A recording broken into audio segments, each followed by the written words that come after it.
4 godine, ja nisam imala ništa.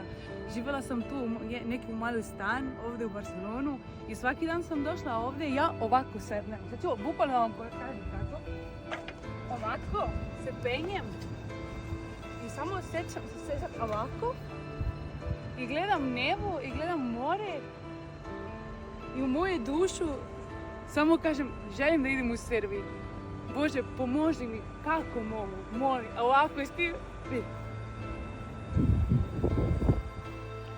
I sad ljudi, moj dečko, porodica,